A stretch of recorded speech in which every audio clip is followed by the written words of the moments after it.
El Escuadrón 731, uno de los peores horrores de la Segunda Guerra Mundial.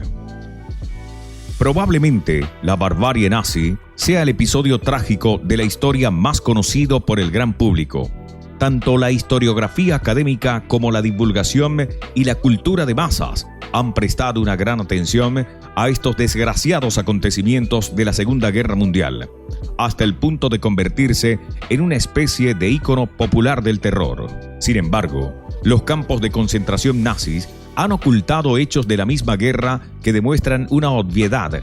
Nadie en la historia tiene la exclusiva de la crueldad. Es el caso de la historia del Escuadrón 731, una unidad de investigación secreta del ejército imperial japonés. Es la responsable de algunos de los crímenes de guerra más atroces del siglo XX y que, por circunstancias históricas, ni comparten la popularidad de Auschwitz, ni fueron reparados como debían. Los orígenes de esta unidad hay que situarlos en el contexto de la expansión del Japón imperial en el continente asiático durante los años 30 y que no concluyó hasta el fin de la Segunda Guerra Mundial en 1945. En septiembre de 1931, los japoneses invadieron la región de Manchuria, en el norte de China, e instauraron un estado títere comandado por el antiguo emperador chino Puyi. Los historiadores calculan que más de 10 millones de chinos fueron movilizados por el ejército imperial japonés para hacer trabajos forzados en unas condiciones infrahumanas, por no hablar de los distintos episodios de matanzas y violaciones indiscriminadas contra civiles una vez estalló la Segunda Guerra Sino-Japonesa, en 1937, y la Guerra Mundial 2 años después. En este contexto, en torno a 1932, nació un grupo de investigación antiepidémica en la región, un laboratorio que en teoría debía prevenir de posibles expansiones de enfermedades, pero que no era otra cosa que un centro para estudiar las posibilidades de una futura guerra biológica. Al frente se situó Shiro Ishii, un médico del ejército que promovió entre los altos mandos la idoneidad de esta modalidad de guerra que, por así decirlo, estaba de moda en el mundo científico-militar de todo el mundo. Con el visto bueno del ejército imperial, Ishii impulsó un ambicioso programa de uso de armas biológicas y dispuso de unas enormes instalaciones situadas en el norte de China. Ishii se puso manos a la obra e impulsó la construcción de un primer campo de prisioneros a unos 100 kilómetros al sur de la ciudad de Harbin. Tras sufrir varios sabotajes, la unidad decidió trasladarse a otra localidad, también cercana a la misma ciudad de Manchú, donde dispuso de unas instalaciones mayores y más modernas. El complejo ocupaba nada menos que 6.000 kilómetros cuadrados y constaba de unos 150 edificios entre prisiones, laboratorios, fábricas y almacenes y salas, donde se instalaban enormes calderas para producir todo tipo de agentes químicos. Estas cifras demuestran que el programa químico y bacteriológico japonés fue el más ambicioso de entre todos los contendientes de la guerra. Como después se vio el uso de un virus a una gran escala a partir de 1942, nadie como el Japón imperial fue tan lejos a la hora de aplicar este tipo de armas. El Escuadrón 731 operó activamente entre 1932 y 1945, años en los que realizó todo tipo de experimentos con seres humanos, incluidos hombres, mujeres, embarazadas, ancianos, niños e incluso recién nacidos. Las víctimas fueron llamados Maruta, que significa tronco en japonés, y que también da nombre a todo el proyecto. El término no solo era una especie de eufemismo macabro, sino que, según los relatos de los médicos que allí trabajaron, funcionaba como una forma de deshumanización que facilitaba llevar a cabo los experimentos. Lo que ocurrió en aquel complejo da auténticos escalofríos, haciéndoles creer que se trataba de una vacuna. A los prisioneros se les inyectó todo tipo de enfermedades para investigar sus efectos: la peste, el cólera, el tifus, la tuberculosis, la disentería o la viruela. Además, se les infestó con pulgas transmisoras de la peste para investigar las posibilidades de una guerra bacteriológica. También se obligó a prisioneros masculinos y femeninos a mantener relaciones para estudiar los efectos de enfermedades de transmisión sexual, tales como la sífilis o la gonorrea. Los miembros del escuadrón llamaban troncos a sus víctimas, a las que le inyectaban virus y practicaban vicisecciones sin anestesia para comprobar sus reacciones. Pero las atrocidades no se quedaron ahí. Los médicos comandados por Ichi practicaron vicisecciones a los prisioneros sin ponerles anestesia, con el objetivo de infectarles enfermedades y poder comprobar los efectos en vivo en un cuerpo humano. También realizaron amputaciones de extremidades, así como cirugías para extraer órganos. Otras pruebas aberrantes fueron el uso de armas sobre prisioneros, tales como granadas o lanzallamas. Incluso hombres y mujeres fueron atados a postes como blancos para bombas de gérmenes y armas químicas.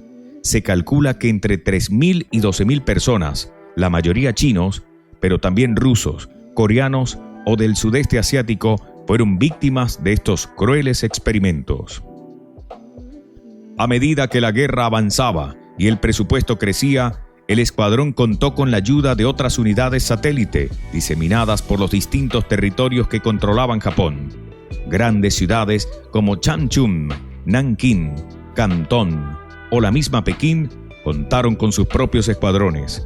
La unidad 100, situada en Changchun, investigó el uso de enfermedades para usar contra los caballos soviéticos y chinos, mientras que la unidad 1855, instalada en la capital china, colaboró con la 731 en las investigaciones sobre el uso de la peste bubónica. También hubo unidades en Singapur e incluso brigadas especiales e itinerantes cuyo alcance aún no se ha investigado lo suficiente. Estos test de laboratorio sirvieron más adelante para usos a gran escala.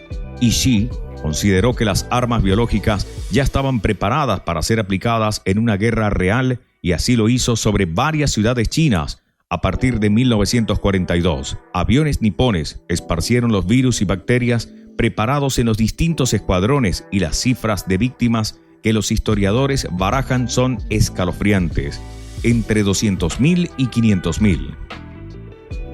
Los métodos eran variados. Se lanzaron bombas de bacilos y pulgas para esparcir la peste, pero también se contaminaron cultivos y embalses, e incluso se repartió entre los civiles ropa y comida infectada. Obviamente, esas cifras son estimaciones porque resulta difícil saber del cierto a cuántas personas afectaron las epidemias. El Mengele japonés. Shiro Ishii fue el cerebro de toda esta operación. Apodado el Mengele japonés, se puede afirmar que incluso superó en crueldad al tristemente famoso doctor alemán.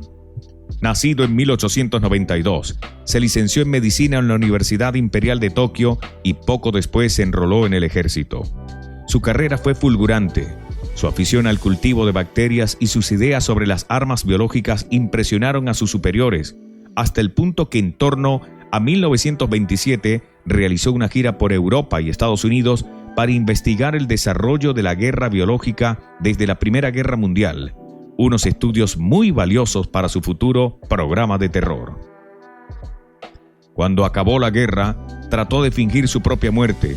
El pacto con los estadounidenses provocó que nunca pagara por sus crímenes. Murió sin haber mostrado arrepentimiento en Tokio en 1960. La pesadilla acabó en 1945 con el fin de la guerra, con la invasión soviética de Manchuria. Los miembros del escuadrón trataron de borrar todo rastro de sus actividades en el complejo de Erbil. Ejecutaron a los últimos prisioneros, intentaron destruir las instalaciones sin éxito e incluso soltaron ratas y pulgas infectadas. Miles de personas murieron en la región a causa de esta última represalia. La historia que sigue al final del escuadrón es la de una triste inmunidad. A diferencia de lo que ocurrió con los criminales de guerras nazis, Estados Unidos prefirió mirar hacia otro lado y ofreció un trato favorable a los comandantes de la unidad, empezando por el propio Ishii. Si a cambio informaban con detalle de todos los experimentos de guerra biológica. En un contexto ya de Guerra Fría, los estadounidenses consideraron que todos estos datos podían ser de gran utilidad y temían que cayeran en manos soviéticas. Así que, como en los juicios de Tokio de 1946, el equivalente para Asia-Pacífico de los juicios de Nuremberg, se puso de puntillas por el asunto. Hubo condenas, pero posteriormente se rebajaron sustancialmente. Acabada la guerra, Estados Unidos pactó con los mandos del escuadrón inmunidad a cambio de información. Japón no admitió esos crímenes hasta el siglo XXI. La inmunidad no fue total en el bando soviético.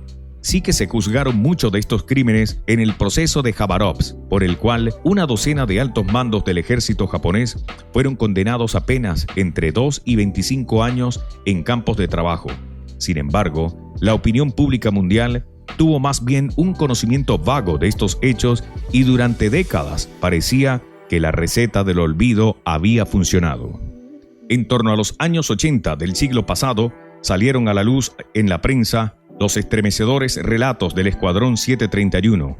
Al mismo tiempo, las autoridades chinas comenzaron a desenterrar los hechos y a exigir un perdón a Japón. Especialmente clave fue el testigo de Yoshio Shinosuka, un soldado del ejército que entonó públicamente el mea culpa y explicó su participación en los crímenes de guerra. La confesión tuvo lugar durante el proceso que se originó tras una demanda colectiva de 180 víctimas chinas contra el Estado japonés y que contó con un enorme impacto en la opinión pública de ambos países. El caso acabó en 2005 con una histórica sentencia de la Corte Suprema de Japón que reconocía las atrocidades del pasado, aunque inadmitía una reparación económica. Hoy en día, la herida en China sigue sin cicatrizar e incluso es motivo de controversia habitual con sus vecinos. Por otro lado, buena parte de las instalaciones de la infame unidad han sido habilitadas como complejo museístico al modelo de Auschwitz, con el fin de no olvidar otra página funesta de la Segunda Guerra Mundial. ¿Te ha gustado el video? Háznoslo saber dejándonos tu like. Suscríbete a nuestro canal para estar al tanto de todo el nuevo contenido que subimos. Te dejamos la sección de comentarios para que puedas mencionarnos sugerencias y nuevos videos que te gustaría ver.